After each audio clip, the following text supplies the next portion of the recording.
안녕하세요. 즐거운 생각 박대성입니다. 오늘 리뷰할 책은, 오늘 책 이름도 기네요. 수다쟁이 미식가를 위한 한국 음식 안내서입니다. 이 책은 별로 기대를 안 하고 읽었어요. 서평이 별로 안 좋았거든요. 근데, 모르겠습니다. 뭐, 제 입장에서는 상당히 합리적인 음식에 대한 접근이라고 생각을 해서, 선정을 했고요. 많은 좋은 내용들이 정리가 돼 있는데, 제가 정리한 것도 그렇고, 이 중에서 세 개만 골랐습니다. 미역국, 박테리아, 그리고 생선. 자, 먼저 미역부터 보시죠. 일단 미역은 거의 유일하게 순한 음식이에요. 맵거나 짜지가 않죠. 원래 한국 음식이 좀 매운 편이죠. 그리고 짭짤해야 맛이 좋기 때문에 대부분의 음식이 맵거나 짠데 미역국은 순해요. 그냥 뭐 별로 넣질 않죠. 미역만 물 넣고 끓여도 되고 거기에 뭐 소고기나 멸치 뭐 이런 걸 넣을 수도 있겠죠. 어쨌든 산모한테 아주 좋은 음식입니다. 순하기 때문에. 그리고 비타민 K가 많아서 지혈에도 도움이 됐대요. 제 동생 중에 하나가 출산하고 이 지혈이 안 돼서 고생을 했었는데 둘째를 낳으면서 만약 예전 같았으면 죽었을 겁니다. 요즘에는 뭐 의료기술이 발달해서 다행히 아직까지 살아있고요. 그리고 미역 같은 경우는 보관하고 이동하기도 좋죠. 물론 뭐 미역 자체로 하면 금방 상하겠지만 말려서 보관하면 무게도 줄고 뭐 오래 보관할 수도 있습니다.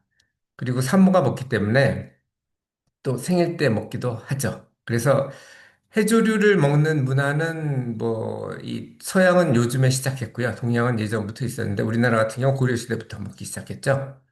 처음 먹기 시작했던 거는 고래가 그 출산을 하고 그리고 미역을 먹는 걸 보고서 시작했다고 합니다. 어쨌든 미역국은 우리나라만의 문화예요. 해조류 자체는 근처에도 많지만 미역은 일년생인데 제일 먼저 봄에 유주자를 행성을 합니다. 이게 유주자죠. 그리고 여름에 죽죠. 그래서 초여름에 채취를 해야 돼요. 아니면 죽어버리니까. 그리고 유주자는 그대로 있는 게 아니고 여름을 난 다음에 엄마가 죽는 여름 동안 더워서 죽는 여름 동안 유주자 형태로 지내고 그리고 가을에 이제 암수가 분리됩니다. 그러니까 정자와 난자로 분리가 되죠. 왜 이렇게 분리가 됐냐 하면은 이분법을 하잖아요. 아메바 같은 경우는 단세포 생물은. 근데 양성생식을 하잖아요. 나머지 조금 더 발달한 생명체들은. 그래서 이게 정자와 난자로 분리된 다음에 다른 DNA를 가지고 있는 정자하고 난자가 수정이 됩니다. 그래서 유전자를 다양화시켜야 그래야 환경 변화에 좀 더 대응할 수 있겠죠. 그래서 착상을 하는데 보통 해조류들은 미역도 그렇지만 바위에 착상을 해요. 그래서 바위를 예전에는 지금도 그런지 모르겠습니다. 예전에는 그 언제죠? 가을이죠. 추울 때 바위를 닦는 사람이 거기에 붙는 미역의 임자라고 합니다. 어쨌든 그렇게 해서 겨울 내내 성장을 해서 다시 봄에 유주자를 형성하는 게 미역의 일생입니다. 다시마도 그래요. 다시마가 사실은 훨씬 더 크죠. 미역이나 해조류 같은 경우는 제가 연구 지금 석사 논문 과제로 쓰고 있는데 해조류를 선택한 이유는 식물보다 훨씬 더 빨리 자라요. 그리고 예를 들어서 벼 그러면은 물도 줘야 되고 물도 충분히 있어야 되고 안 오면은 뭐 그다음에 뭐 비료나 이런 것도 필요한데 해조류는 그게 필요 없어요. 바다 속에 있기 때문에 물은 당연히 있는 거고 아무리 가물어도 그리고 영양소도 물 안에 다 있습니다. 어 그냥 잘 자라게 가끔 봐주기만 하면 돼요. 아주 그리고 또 엄청나게 빠릅니다. 5배 이상 속도로 빨라요. 그러니까 제가 대나무가 육상 식물 중에서 제일 빠르게 자라는데 그 이상으로 자라는 것도 있습니다. 자, 두 번째로 제가 고른 게 박테리아인데 왜 음식에 박테리아를 골랐냐 이렇게 궁금해하실 분이 있을지 모르겠어요. 근데 모든 것은 박테리아하고 우리하고 누가 먼저 먹냐의 싸움이에요. 그러니까 예를 들어서 음식이 박테리아가 성장하기 좋은 조건으로 있으면 박테리아가 이분법으로 번식을 하죠. 그래서 훨씬 더 많아지면 박테리아도 뭐 당연히 성장을 하려면은 영양분을 섭취하고 부산을 만들겠죠. 사람으로 따지면 똥을 그러니까 배변한다고 보는데 그 안에 독소가 있을 수 있거든요. 그 독소가 충분히 많아지면 상했다고 얘기를 하고 그런 걸 우리가 먹으면 우리가 배탈이 나거나 뭐 심하면 죽을 수도 있죠. 그래서 박테리아를 어떻게 관리하느냐가 아주 중요해서 제가 뽑았습니다. 박테리아가 40억 년 동안 생존했던 이유는 아직까지 환경이 나쁘면 내생포자 형태로 그러니까 일종의 씨앗이죠. 그렇게 해서 수백 년 동안 휴먼 상태로 생존이 가능하다고 합니다. 아주 높은 기압이나 진공이거나 방사성이 높거나 아주 짜거나 혹은 산성도가 뭐 알칼리나 산도가 아주 높거나 온도가 아주 낮거나 높거나 뭐 이렇게 하면은 생존이 불가능하죠. 그동안은 내생포자 형태로 돼 있습니다. 그래서 박테리아는 죽이기 아주 어렵고요. 단지 내생포자 형태로 환경을 나쁘게 만드는 게 우리가 할 수 있는 거고 실험실 상태에서 멸균이 필요한 경우는 고압에서 121도 이상으로 끓여야 가능하다고 합니다. 뭐 이렇게 할 일은 별로 없겠죠. 일단 어떻게 되냐면은 보통은 박테리아가 성장을 하고 충분히 성장하면 반으로 쪼개지죠. 이게 일반적인 상황이고 만약 상황이 아주 물이나 온도, 영양 이런 것들이 적합하지 않다. 그러면은 세포 분열을 이분으로 하는 게 아니고 비대칭으로 균열을 해요. 그래서 요게 요렇게 이런 상태로 수백 년 동안 존재할 수 있습니다. 그러다가 상황이 다시 좋아지면 다시 발화를 시작해서 이쪽으로 가야 되겠네. 발을 열로 해가지고 이렇게 다시 돌아가는 형태로 이게 바로 박테리아가 살아나는 방법입니다. 이런 상태에서 다시 환경이 나빠지면 이렇게 다시 내생포자로 분열을 하면 되겠죠. 그래서 우리가 알아야 될 거는 어떻게 박테리아를 내생포자 형태로 아니면 적어도 분열 속도를 늦추게 하는 그게 중요합니다. 자, 다음은 생선인데요. 생선은 사실 유일한 단백질 중에 하나예요.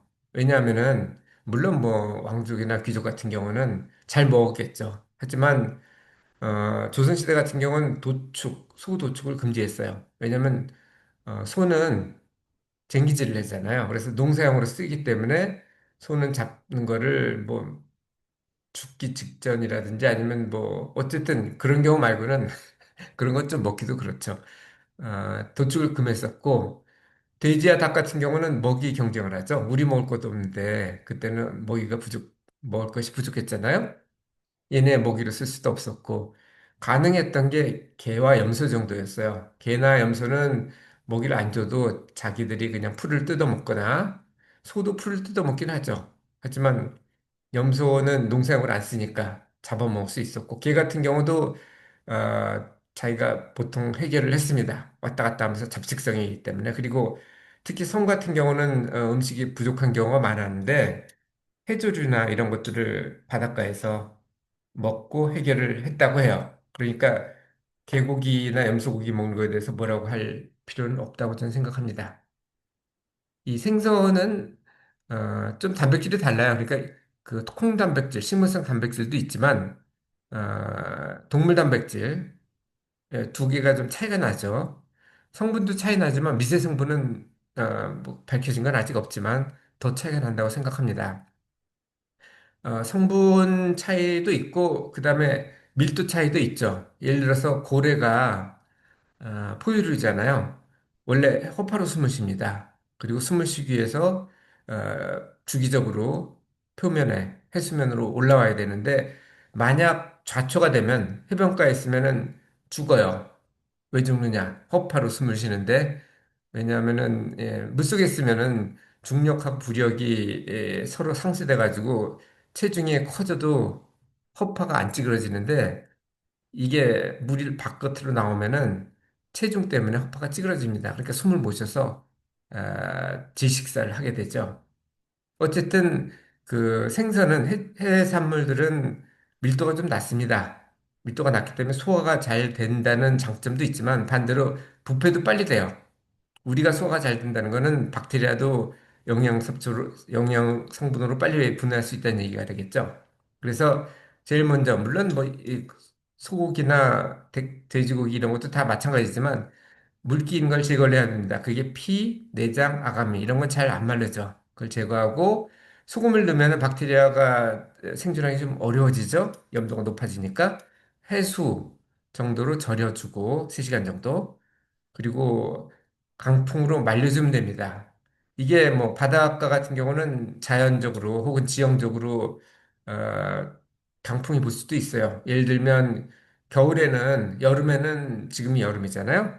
여름에는 육지 온도가 낮에 엄청나게 올라가잖아요. 그러면 온도가 올라가기 때문에 주위에 있는 공기들도 뜨거워져서 위로 올라가죠. 밀도가 낮아지니까 팽창하고 그럼 상대적으로 밀도가 낮은 아, 저기압 상태가 되고 바다는 뭐 물은 좀 늦게 온도가 오르기 때문에 비교적 밀도가 높은 편이고 고기압 상태가 됩니다. 그러면 바닷바람이 부는 거고 반대로 겨울이나 혹은 밤에는 반대쪽 방향으로 바람이 불게 돼 있죠. 그래서 그렇게 강풍 있는 경우는 그냥 자연풍으로도 가능한데 집안에서는 불가능하죠. 그래서 6시간 정도 양쪽에, 그러니까 선풍기를 양쪽에 둬야 되겠죠. 강풍으로 돌려주고 뒤집어서 2시간 정도. 왜냐하면 이걸 하려면은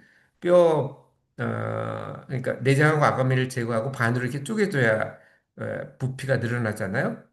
그래서 한쪽, 부피가 있는 쪽, 물기가 좀 있는 쪽은 6시간, 그리고 뒤집으면은 피부 쪽 있잖아요. 그러니까 뭐라 그러나 스킨이죠. 영어로 하기하면.